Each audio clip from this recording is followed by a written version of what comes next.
ব্রহ্মপুত্রের ভাঙনে বিলীন হচ্ছে ময়মনসিংহের গৌরীপুর, ঈশ্বরগঞ্জ ও সদর উপজেলার বিস্তীর্ণ এলাকা। নদীতে বিলীন হচ্ছে ঘরবাড়ি, ফসলি জমি, দিশেহারা নদী পাড়ের বাসিন্দারা। এ নিয়ে আরও জানাতে যুক্ত হচ্ছেন হারুনুর রশিদ। হারুন, জানাবেন ভাঙন প্রতিরোধে প্রশাসন পদক্ষেপ নিয়েছে কিনা?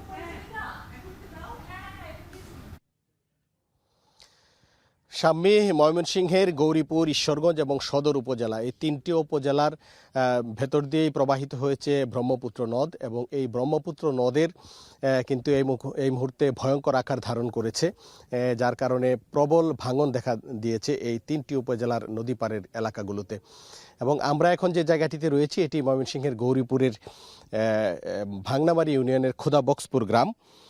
আপনারা দেখতেই পাচ্ছেন যে এই গ্রামের বেশিরভাগ অংশ কিন্তু ইতিমধ্যেই নদী গর্ভে বিলীন হয়ে গেছে। এবং এখানে আমরা যে এলাকাটিতে আছি এখানে আমরা দেখতে পাচ্ছি যে একটি বাড়ি প্রায় ভাঙনের উপক্রম, ঘর বাড়ি ভেঙে নেওয়া হচ্ছে, যে বাড়ি ঘরগুলো ছিল এগুলো সরিয়ে নেওয়া হচ্ছে, খালি ভিটা পড়ে আছে। এবং এই গ্রামের চলাচলের যে একমাত্র রাস্তা, যে রাস্তা বা সড়কটি দিয়ে মানুষ যাতায়াত করেন, হাট বাজারে যান, শিক্ষার্থীরা স্কুল কলেজে যাতায়াত করেন, এই রাস্তাটিরও কিন্তু একটি অংশ ভেঙে নদীগর্ভে বিলীন হয়ে গেছে।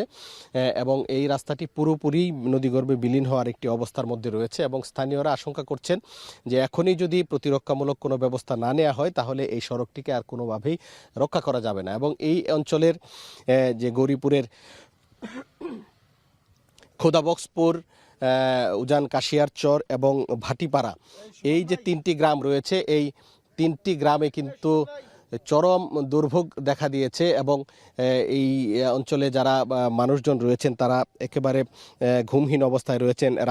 রাতেও তাদের ঘুম হয় না যে কখন তাদের ঘরবাড়ি নদীগর্ভে বিলীন হয়ে যায়। এবং বেশ কিছু ফসলি জমি, একরের পর একর ফসলি জমি কিন্তু এই নদীগর্ভে বিলীন হয়েছে।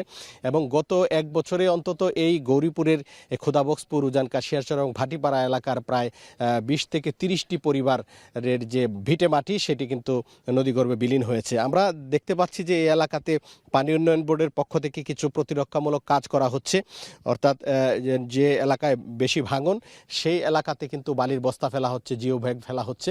কিন্তু এই বালির বস্তা বা জিও ব্যাগ ফেলেও যে ভাঙন রোধের যে কার্যকর উদ্যোগ সেটি বলা যাবে না, কারণ ভাঙন কিন্তু রোধ হচ্ছে না।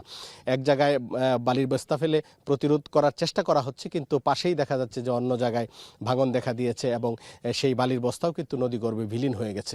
তবে পানি উন্নয়ন বোর্ড বলছে তারা চেষ্টা করছে এবং এই এলাকায় যেন স্থায়ী বাঁধ নির্মাণ করা যায় সে ব্যাপারে তারা প্রাক্কলন তৈরির কাজ করছে বলে আমাদেরকে জানিয়েছেন। তো সব মিলিয়ে ছিল আমার কাছে নদী ভাঙনের সর্বশেষ খবর। ময়মনসিংহ থেকে যুক্ত ছিলেন হারুনুর রশিদ।